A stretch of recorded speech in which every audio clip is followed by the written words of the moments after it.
CNN entertainment correspondent Elizabeth Wagmeister is here with more on her exclusive reporting. Elizabeth, tell us what you're learning.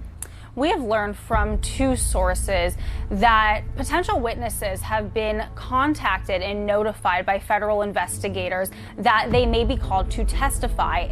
In a lawsuit filed yesterday, former star Adria English claims she was trapped in a cycle of trafficking she never asked to be a part of because defendant Combs knew he could groom her. When we drink, I felt I felt so because I was paid as a stripper at Lyrical. I know what it takes to be drunk. I felt way more up. Sean Combs was once on a glide path to becoming a billionaire, but as sexual assault allegations, which Combs has denied, continue to mount, business partners have fled, and his brands have become increasingly worthless. And the worst news may be yet to come. 50 Cent sells Diddy Doc to Netflix after bidding war. Hey, I'm gonna put it like this, I'm gonna watch it. I think it's something that we all should watch, you know? And look, it's something that there are reasons why the industry is so quiet right now, too. Sean Diddy Combs is in hot water again. After CNN dropped Cassie's footage, it's been nothing but trouble for the music mogul. To make things even more complicated, we now have more footage and more lawsuits exposing what a big criminal he was and still is. These legal battles accuse Diddy of everything from financial misconduct to more personal and chilling crimes. The evidence is jaw-dropping, and it's extremely hard for even Diddy's most ardent supporters to defend him. Most recently, he's been sued by an adult film star who was employed to work at his famous Labor Day white parties. Adria English, who filed her suit on July 3rd of this year, claims she was first employed by Combs in 2004 and was groomed into trafficking over time. In her suit, she claims her first year of working at Combs' now infamous party in Miami, there was no sinister intent or requirements for physical sexual contact and seemed like a legitimate employment opportunity. So she came back the following year and the year after. But it would be that third party she worked at that Diddy allegedly demanded she engaged in sexual intercourse with party guests after they learned about her adult entertainment past and forced her into sex work. English claims her memories of some details are hazy due to her consuming lots of alcohol and drugs, but added in her complaint the encounters she was forced to endure were so excruciating she remembers them because they still haunt her to this day. In May of this year, April Lampros filed her lawsuit against Combs, accusing him of battery and sexual assault. She says she met Combs in '94 when she was a student at the Fashion Institute of Technology. Lampros claims Combs promised to mentor her and showered her with gifts. She says she endured 4 terrifying sexual encounters with the producer/rapper up until the 2000s. The first incident allegedly occurred in '95 when Combs took her to a hotel and raped her. Lampros claims months later Combs sent her gifts and flowers, so she decided to give him a second chance. She says the second incident allegedly occurred in a parking lot where Combs forced and demanded her to perform oral sex on him. Then in '96, Lampros claims Combs forced her and his former girlfriend, who happens to be the mother of 4 of his children, to take ecstasy and have sex with each other, where Combs allegedly pleasured himself and then Lampros. Lampros says the 4th incident occurred at the end of 2000 when Combs was dating Jennifer Lopez. Years later, at an event in 2023, Lampros claims a man informed the person she was with at the event that he had seen a tape of Lampros having sex with Combs that was filmed without her consent. 2 days prior to Lampros' suit being filed, Crystal McKinney also filed a suit against Diddy. She claims she met Diddy at a New York Fashion Week event when she was a 22-year-old model. In the suit, McKinney says Combs told her he would help advance her career. And later that same night, she alleges she met Combs at a studio where he gave her a lace joint, alcohol, then followed her into a bathroom and forced her to perform oral sex on him. After the alleged assault, McKinney believes Combs blackballed her in the modeling industry. She says she's since suffered depression and even attempted suicide. Then there's the Rodney Jones Jr. suit filed in federal court in February of this year that accuses Combs and the people who work with him of being part of an illegal racketeering enterprise. Jones alleges in his complaint Combs reached out to him in 2022 to help him produce songs for his latest album. But Jones claims that the work went far beyond him producing. He claims he was tasked with getting drugs and soliciting workers. Jones alleges Combs would often threaten to inflict bodily harm on him if he didn't comply with his demands, and accuses him of sexual harassment and for allegedly grabbing him without his consent and forcing him to work while Combs paraded around. Then there's the suit filed by a woman under the moniker Jane Doe, which was filed in December of 2023. Doe alleges she was gang raped and trafficked by Combs and former Bad Boy Records president Harve Pierre when she was just 17 years old and in the 11th grade. She claims she met Pierre in a Detroit lounge and he told her he was best friends with Combs. Doe says Combs then convinced her to fly on a private jet with Pierre and a third assailant to New York City. She alleges when she was taken to Combs' studio, she was given drugs and alcohol and subsequently gang the studio by Combs, Pierre, and the third assailant. Combs and Pierre have denied the allegations against them. Liza Gardner filed her lawsuit against Combs and R&B singer Aaron Hall in November of 2023, alleging the two forced her to have sex with them against her will when she was 16 years old. She claims she met Combs and Hall at a Jodeci album release event in New York City. Combs allegedly invited Gardner and her friend to Hall's apartment for an after party, and it was there that Combs coerced her into having sex with him. In the suit, Gardner claims she was getting dressed after. Hall barged into the room, pinned her down, and allegedly forced her to have sex with him. The day after the assault, Gardner alleges that Combs came to her home and began assaulting and choking her to the point she passed out. On the same day Gardner's suit was filed, another suit was filed, this one by Joy Dickerson-Neal. In her suit, Dickerson-Neal says that she met Combs after she appeared in a music video with him while she was a student at Syracuse University. She claims she agreed to go out to dinner with the rapper and producer in January of '91.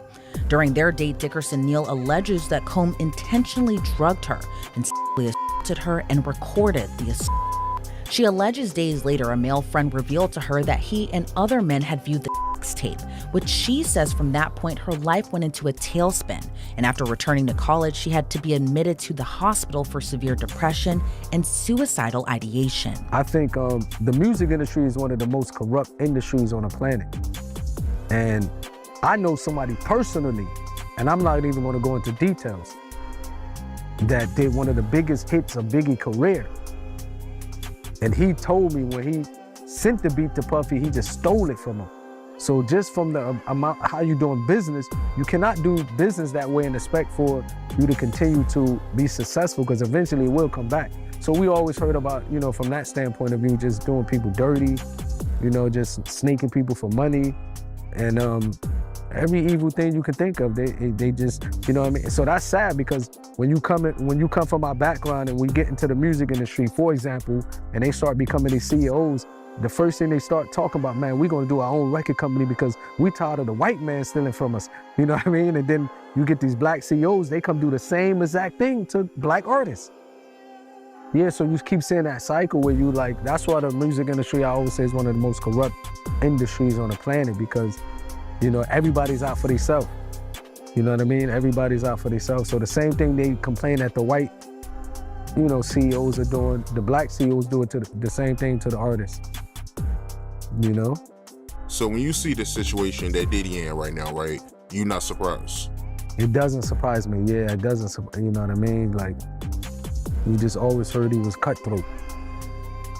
I'm surprised he survived that long. I used to say, well, you know, he you know, he probably rubbing shoulders with the people, those, you know, I don't get into that conspiracy, Illuminati and stuff like that where people start saying it, but I definitely believe that it's in the music industry, there's some higher people that's very corrupt and evil.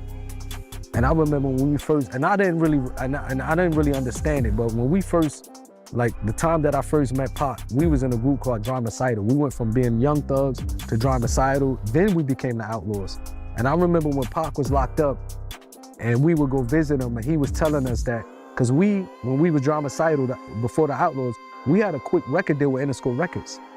And I remember when Pac used to say stuff, he was like, I swear to God, he used to say, you know, you're gonna go meet this person at Interscope, and you know, they devils. I didn't really understand what he meant by that. He's like, but you know, you gotta play it right, and you know, they gonna give us a record deal, but they just straight devils, you know what I mean? So, and now I understand, these people cutthroat, you know what I mean? You don't see no CEO, if you look at any rap record, the CEOs from these rap records, they not part of our community. Meaning that they come from a different background than us. Most of them are ran by certain individuals. And what happened is they never get back to the community.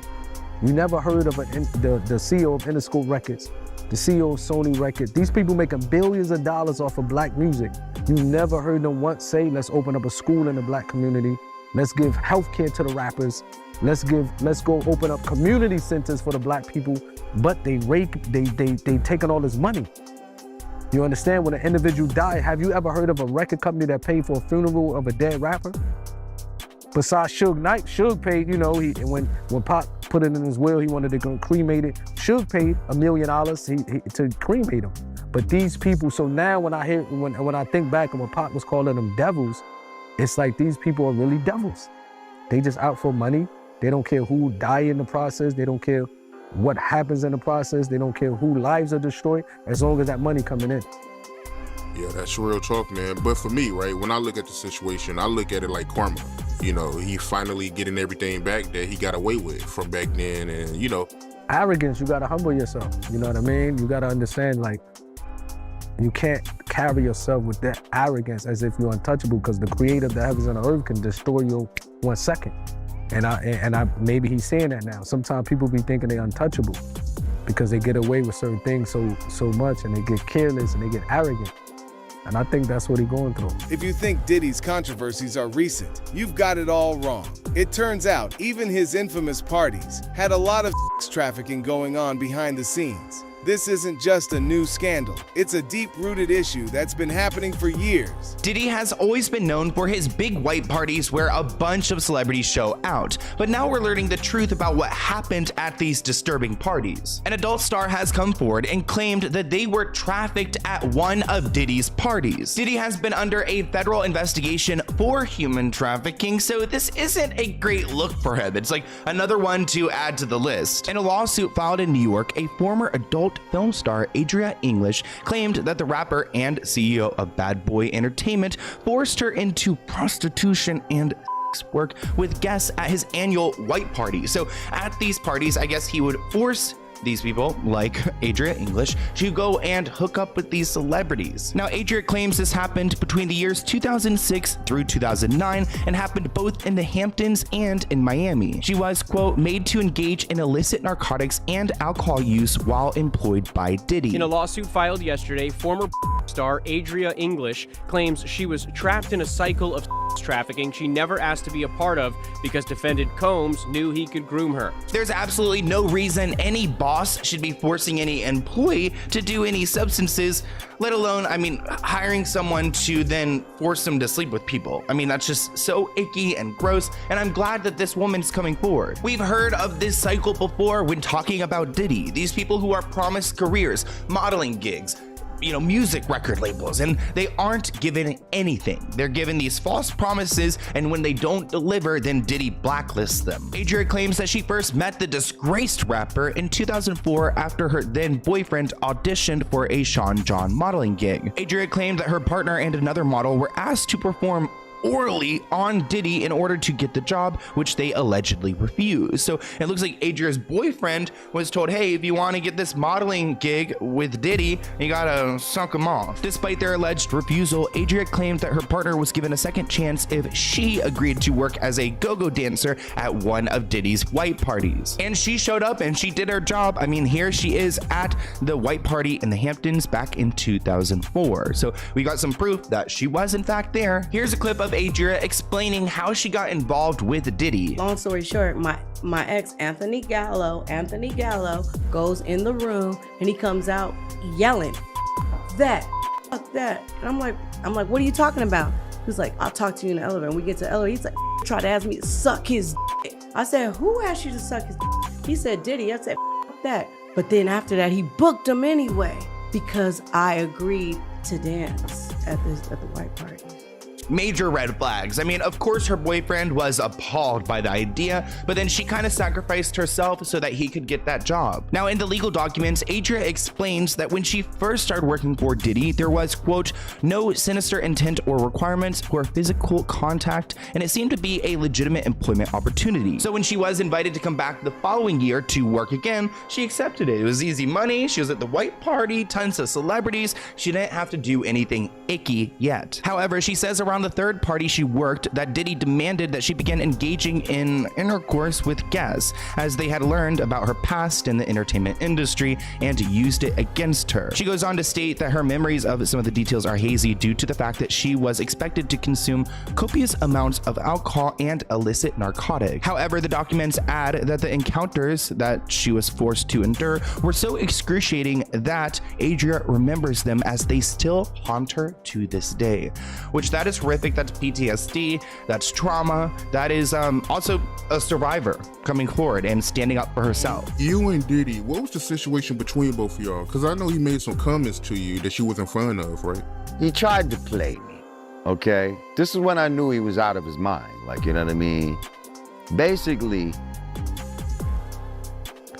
to make a long story short, I was messing with this chick, just started messing with her, you know what I mean? Knocked her down a couple times, a model chick, you know what I mean? At the time, I remember she was sharing an apartment with a famous actor's mother, okay? That's all I'm gonna say. Now, she's not my girl or nothing like that, you know what I mean? I probably had a girl at the time, you understand? Let's just keep it real. But I knocked her down a couple of times. And so now we're out in LA. We're at the Palladium. Big party, mad people's there, all these celebrities is there, people are performing, you know what I mean? Mad LA people is there, mad people from New York is there. This was like the super party. Like it was a very good party. So I'm in there, and then I see Shorty in there. You know what I mean? So I'm like, oh, okay. You know what I mean? So I'm like, if all else fails, I have some imported here in the party. You know what I mean? And because, back then, the are always looking for something new. Like, you know what I mean? Like, you're always looking for something new. So, even though she was there, I'm still hunting. But I'm thinking, I got her on deck. So I don't think nothing of it. Then, your man Puff comes up to me.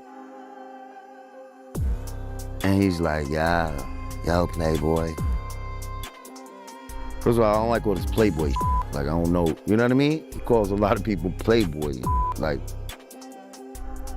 yo, Playboy. Yo, I told homegirl to go with you tonight. That's what he says to me. He said, I told her to go with you tonight. So right now, he's trying to let me know that he with the too. You know what I mean? He with the broad too. I don't want to call her he the broad too. B, he's trying to act like he has more power over her than me, right? Because by saying I told her to go with you is like saying, like, if you wanted her to go with you and I said no, she'd go with me. You know what I mean? And so I'm just kind of looking at this like, he really lost his mind. You know what I mean? Like, because in my mind, I'm the king of broads at this time. Like, you know what I mean? Like, I'm the king of broads at this time. And I had been the king of broads before being famous. You understand what I'm saying? So, and I knew this guy from Mount Vernon, and he was not the king of broads coming up. So for him to talk to me like this is just mind-boggling to me. Like, you know what I mean? I'm like, oh, he's really feeling himself. Like, he's really thinking, this whole, because I don't even know if he was bad boy Puffy yet. He might have still been like MCA Puffy, like, you know what I mean? And I was like, yo, he's wilding. And so I was just kind of like looking at him crazy, and I don't know what I said, I feel like I might have just been like, yeah, all right, whatever. And then I just walked away from him and I just left the broad in there. I didn't, like, I'm gonna be, oh yeah, Puffy said you can come with me. I was like, this broad. You know what I mean? Bag me something else. And I never spoke to the broad again. You know what I mean? But right at that moment, and then upon reflection, it makes me think about some of the things you read in these depositions and all of that, about somebody that feels like they're controlling and all of that. You see, he thought he had control over the broad, more control over me. And it's like, listen, if I wanted to put my meat hooks in the broad, I could have did that, but I didn't even want to do that. Like, but I just feel like he tried to flex on me, you know what I mean? And it was like, please, like, cut it out. You know what I mean? But to me, that was the mark of, in my mind, of, yeah, this was the beginning of when he started going crazy. You see what I'm saying? When he first approached me like that, oh yeah, you was losing your mind. You was losing your mind. And on another note, I thought about this later when we're hearing all this, you know, bisexual shit. He could have been trying to set up a play where he thought we was gonna have something in common. Like, yo, I told her to go with you. And then he see me another time, yo, you had fun that night, Playboy? Yo, we should come to my crib. And we'll run a train order or something like that. See what I'm saying? That's how. Come on, man. You see? And now now a real goof ass, oh, Puffy invited me to the mansion to run a train on a girl. Like, you think I'm stupid, like, so that's what I'm thinking, could have been a, you know what I mean? Motivation too, like, maybe he didn't think he was playing me. Maybe he thought he was planting the seed for us to have this broad in common. I don't know, but I felt like he was trying to play me. You know what I mean? And either way, he was trying to play me. You know what I mean? So I wasn't feeling that, and out of here. You think he wanted them dudes that only got females because he started to get money? Yeah, absolutely. Absolutely. Like, I don't remember seeing him with a bunch of broads back in Mount Vernon high school days and all that. You know what I mean? The first bad broad I seen him with was Misa, and I was kind of like, damn, how he get her? Like, you know what I mean? Like, I didn't even really understand how he got her, like, you know?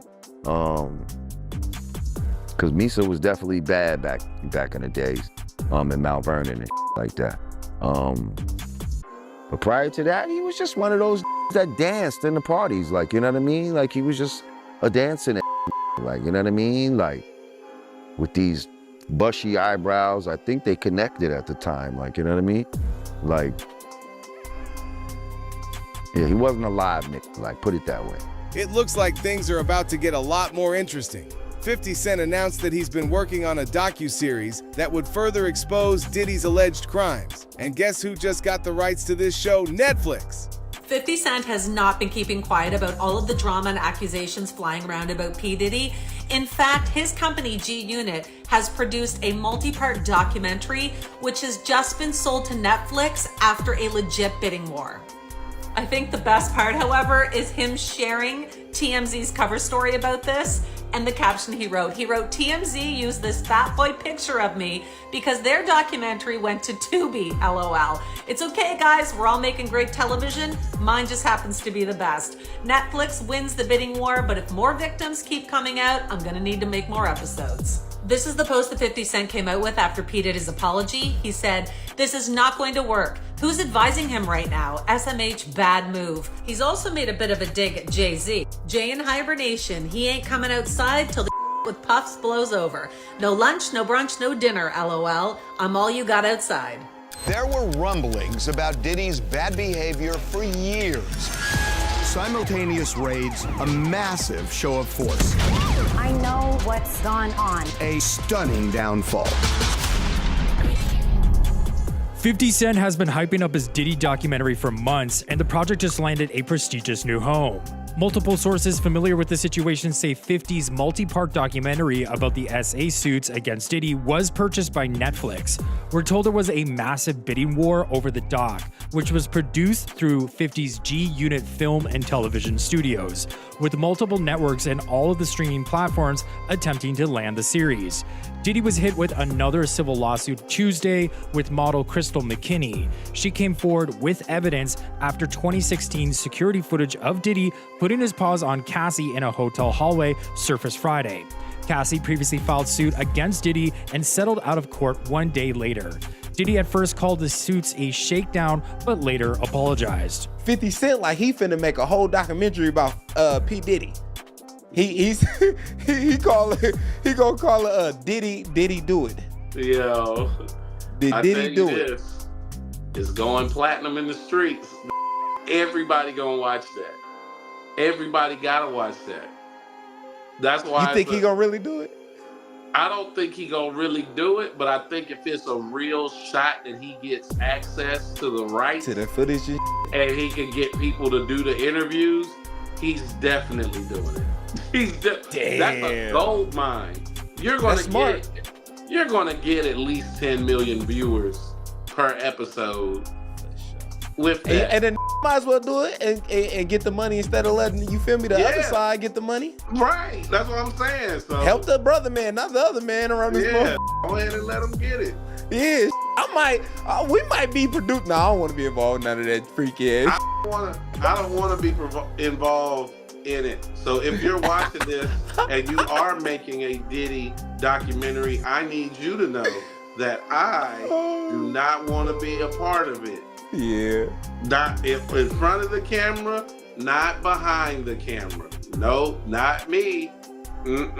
Yeah, I wouldn't want to be on camera tearing another black man down like that. Cause I was watching the TMZ one on Tubi, and it was just, they did him dirty. They did him just like R. Kelly.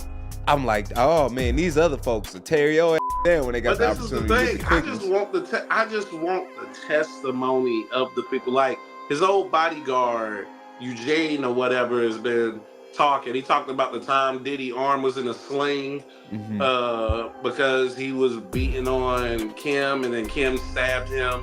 His ex, Kim, said she stabbed him with a corkscrew. Yeah. And that's why his arm was in a sling. Okay. People had to know that, bro. They had if they heard that story, then they know he was abusing her, know that she fought back, stabbed him with a corkscrew.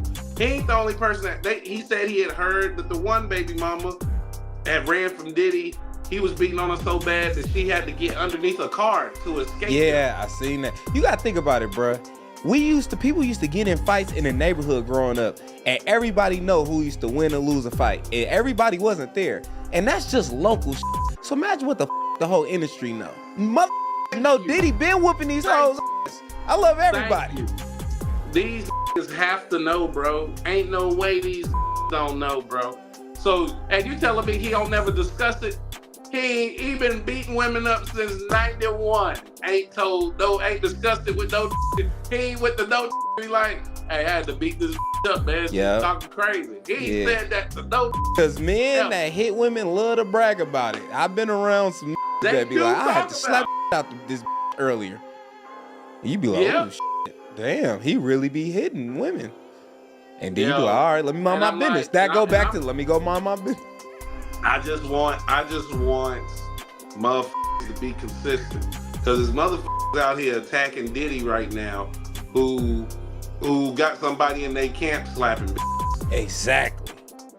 So it's like now to make, and then I don't like how they make it like Cassie just 100% victim. Her freaky ass participating in all these Jesus too. You don't gotta do nothing. That was my thing, but this is the thing, you can't go there because one, they gonna call you a victim blamer. You know what I mean? Because they don't believe two things can be true at once.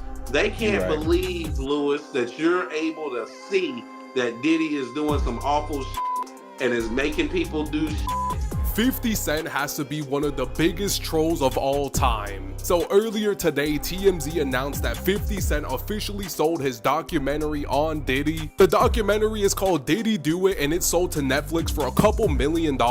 By the way, this has to be one of the craziest titles he could have possibly picked. This is the cover art for the documentary. 50 also said if more victims come forward, he's definitely gonna release more episodes. Making a bag off of your op has to be some diabolical work. As of now, there is no release date, but I'm sure we'll hear about one soon. This is crazy, man. What y'all think about this? So what do you think? Will Diddy be behind bars anytime soon? Let us know in the comments below. And if you like this video, hit that subscribe button so that you never miss out on any new videos. And until then, fam, keep it real.